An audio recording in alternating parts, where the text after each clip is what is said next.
नमस्कार दर्शकों, मैं हूं आचार्य मयंक शर्मा। दर्शकों, शनिदेव जो हैं बहुत जल्द वक्री होने जा रहे हैं। 29 जून से लेके 15 नवंबर तक शनिदेव जो है कुंभ राशि में ही वक्री अवस्था में रहते हैं। ज्योतिष में कहा गया है कि जब जब कोई शुभ ग्रह अगर वक्री होता है तो उसके शुभ फलों की वृद्धि होती है। अगर कोई पापी ग्रह जैसे शनि या मंगल अगर वक्री होते हैं तो उनके अशुभ फलों में वृद्धि होती है।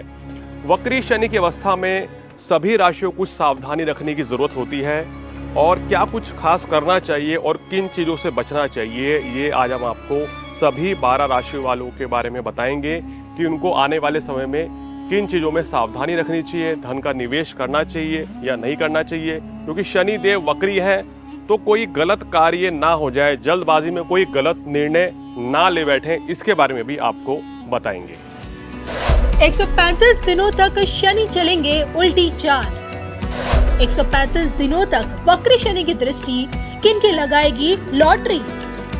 135 दिनों तक क्या वक्री शनि लगाएंगे खुशियों पर ब्रेक। 135 दिनों तक शनि कृपा से मिलेगी कितनी दौलत। 135 दिनों तक दंडाधिकारी बनकर शनि दंड देंगे या फिर राहत। क्या कहती है शनि की वक्री चाल, देखे सिर्फ और सिर्फ धर्म ज्ञान पर।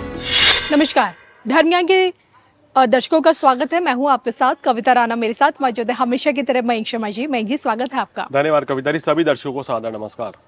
ग्रह गोचर की दुनिया से देखिए, अब की बार एक बार आप लोगों के लिए लेकर आए कि क्या कहता है कर्म फलदाता शनि की वक्री दृष्टि। आपको बता दूं कि एक लंबे समय से शनि देखिए अपने घर में यानी कि कुंभ में मार्गी होकर बैठे हुए हैं, लेकिन मार्गी उनकी यही मार्गी अवस्था बहुत जल्द समाप्त भी होने वाली, क्योंकि 29 जून से शनि वक्री हो जाएंगे और 15 नवंबर तक अपनी इसी वक्री अवस्था में रहेंगे।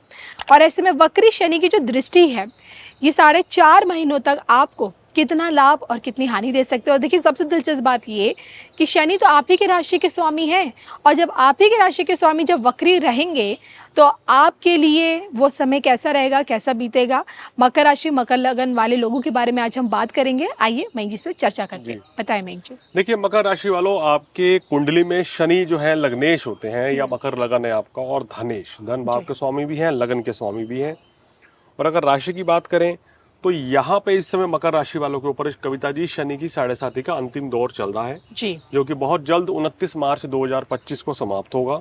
उसके बाद 7.5 समाप्त होगी तो जीवन में बहुत खुशियां आएंगी, बहुत अच्छा समय आएगा। वर्तमान में गुरु पंचम भाव में बैठे हैं, ये भी स्थिति बहुत अच्छी आ गई है। तो मकर राशि वालों के समय जो है अब अच्छा आ रहा है। एक चीज अच्छी हो रही है, लेकिन शनि जब वक्री होंगे, अब आपकी राशि के स्वामी शनि वक्री होंगे धन स्थान में बैठ के। कहते हैं ना कि हमारी राशि या लगन का स्वामी अगर वक्री होता है तो थोड़ी सी परेशानी बढ़ती है उस समय पे जी। तो यहाँ मकर राशि वालों को कुछ सावधानियां रखनी पड़ेंगी। भाई, ऐसा तो नहीं है कि कोई बहुत बड़ा नुकसान होने जा रहा है, लेकिन कुछ चीजें ऐसी हैं जो आपको सावधानी पूर्वक आने वाले सिर्फ 4-4.5 महीनों में संभाल कर चलानी है। तो आपके लिए स्थितियां और भी बेहतर हो सकती हैं। जो काम आप कर रहे हैं उसमें कोई दिक्कत नहीं आएगी, और जो उपाय आपको बताएंगे उनको करने से भी आपको विशेष लाभ मिलेगा। चलिए, इसी को आगे बढ़ाते हुए अब सबसे पहले यही जान लेंगे कि शनि आपके किस भाव में बैठे हुए हैं और शनि की दृष्टि आपके लिए कैसी प्रभावित साबित होगी। तो मयंक जी बताएं, दृष्टि से पहले शनि किस भाव में बैठ के इनको क्या दे रहे हैं। देखिए, शनि धन भाव में बैठे हैं और धन भाव में बैठकर वक्री अवस्था में है यहाँ पर जी। तो इसका सीधा सीधा तात्पर्य यह है कि शनिदेव उल्टी चाल चलेंगे। लग्नेश या राशि का स्वामी वक्री चाल चले तो ये ज्योतिष में थोड़ा अच्छा नहीं माना जाता है। यहाँ पर क्या करना चाहिए, धन स्थान में बैठे हैं वक्रियों के, धन हानि होने की आशंकाएं बढ़ जाती हैं जी। गलत जगह इन्वेस्टमेंट हो सकता है, जल्दबाजी में कोई निर्णय ले सकते हैं, जल्दबाजी में कोई बड़ा परिवर्तन कर सकते हैं। तो इस चीज से मकर राशि वाले थोड़ा सा बचकर चलें इन 4 महीनों में। साथ ही साथ घर परिवार में शांति का माहौल बनाए रखें, विवादों से दूर रहें।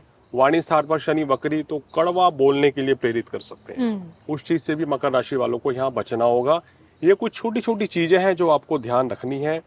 और शनि की जो दृष्टि पड़ रही है, आपकी तीसरी दृष्टि जो आपके चतुर्थ भाव पर है, एक तो आपको क्या करना है कि माता की सेहत का आप विशेष ध्यान रखें इस समय।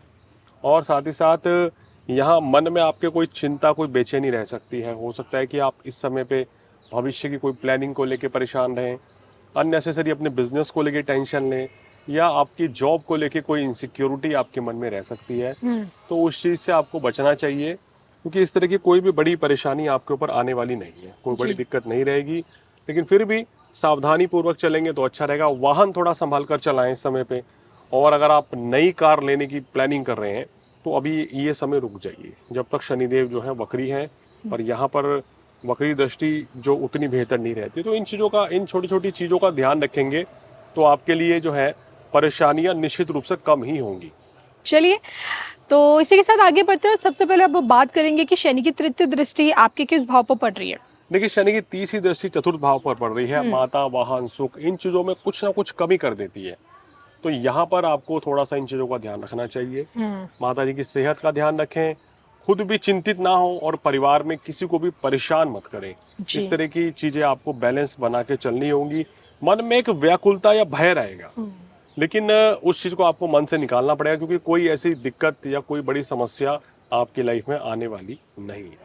और अब अगर बात करें शनि की सप्तम दृष्टि के बारे में, तो यह शनि की कैसा रहेगा? सप्तम दृष्टि जो है अष्टम भाव पर पड़ रही है, जिसके चलते आपको यहाँ पर अपनी सेहत जो है, कहना चाहिए, कभी अच्छी रहेगी, कभी थोड़ी गड़बड़, क्योंकि शनि वक्री हो गए हैं। जी। तो यहाँ थोड़ा सा शनिदेव गड़बड़ करते हैं। तो आपको अपनी सेहत का इस समय विशेष ध्यान रखना चाहिए, अन्यथा तो परेशानी आपकी बढ़ सकती है और दिक्कतें कहीं ना कहीं और ज्यादा बढ़ जाएंगी। जी। तो इस चीज का ध्यान रख के चलेंगे तो आपके लिए और भी अच्छा रहेगा। विदेशों से लाभ यहाँ शनिदेव जरूर कराते हैं। जो लोग अनुसंधान के क्षेत्र में, रिसर्च में कर रहे हैं, उनके लिए ये गोचर बहुत अच्छा रहता है। जी। और कुल मिलाकर यहाँ थोड़ा सा संघर्ष तो रहता ही है, क्योंकि वक्री हो गए। अब कोई भी राशि के स्वामी वक्री होते हैं, थोड़ा सा संघर्ष तो बढ़ता है। चलिए, इसी के साथ अब शनि की तृतीय दृष्टि, सप्तम दृष्टि आपके लिए कैसी रहेगी, ये तो हमने मैंग जी से जान लिया। और अब बात आती है शनि की दशम दृष्टि आपकी किस भाव पर पड़ रही है। देखिए, दशम दृष्टि जो है वो आपके लिए हम देख रहे हैं कि काफ़ी बेहतर रहती हुई नज़र आ रही है। ये दशम दृष्टि आपको मेरे ख्याल में तो अचानक से भई आपको लाभ देगी, फ़ायदा जी। देगी, धन लाभ होना चाहिए। बिजनेस जो आप कर रहे हैं, करंट में जो बिजनेस कर रहे हैं, उसमें ये लाभ देगी। तो नौकरी जो कर रहे हैं उसमें भी आपको फ़ायदा मिलेगा। इसी दौरान अच्छी नौकरी का प्रस्ताव भी आ सकता है, क्योंकि गुरु भी शुभ हैं, तो वो भी चीज़ें आपके फेवर में रहेंगी। तो कुल मिलाकर देखा जाए तो काफ़ी चीज़ें इनके लिए अच्छी और पॉजिटिव रहती हुई नज़र आ रही हैं। जी। कुछ सावधानियां भी हैं जो इनको रखनी चाहिए, और किसी भी तरह के विवादों से दूर रहना चाहिए। घर में भाई बहनों के साथ संबंध अच्छे बना के रखें तो आपके लिए बेहतर रहेगा। माता जी की सेहत का ध्यान रखें, जी। और कहीं ना कहीं वाहन भी संभल कर चलाएं। प्रॉपर्टी या कार लेनी है इस समय, तो भी कुछ महीने रुकना ही आपके लिए बेहतर रहेगा। चलिए, इसी के साथ मैंग जी, साढ़े साथी के अंतिम चरण में है, शनि की राशि है और इन्हीं के राशि के स्वामी का वक्री होना, क्या कुछ उपाय इस दौरान इनको कर लेने चाहिए आपकी बात। देखिए, इस दौरान उपाय के तौर पे क्या करें, शनिदेव की उपासना करें, बहुत ही उत्तम रहेगा आपके लिए। हनुमान चालीसा का पाठ करना चाहिए यहाँ आपको, जो आपके लिए और भी अच्छा रहेगा। इसके साथ ही साथ एक चीज आपको और ध्यान देनी है कि शनिवार के दिन गरीब व्यक्ति को खाना खिलाएं, चाहे जी। एक व्यक्ति हो, 5 व्यक्ति हो, 11 व्यक्ति हो, इस सीरीज में खिलाएं, तो आपके लिए बहुत ही शुभ परिणाम ये देकर जाएंगे। जरूरतमंद की मदद करें, शनिदेव को तिलाभिषेक करें, बादाम चढ़ाएं, तो निश्चित रूप से शुभ फलों में और ज्यादा वृद्धि हो जाएगी। चलिए, तो इसी के साथ मुझे और मैंग शर्मा जी को दोनों को दीजिए इजाजत। लेकिन याद रखिएगा, अगर आपको भी अपनी कुंडली का विश्लेषण कराना है, वास्तु से संबंधित कोई जानकारी चाहिए, तो बेझिझक स्क्रीन पे दिख रहे इस नंबर के जरिए आप मैंग शर्मा जी से सीधा संपर्क भी कर सकते हैं। नमस्कार।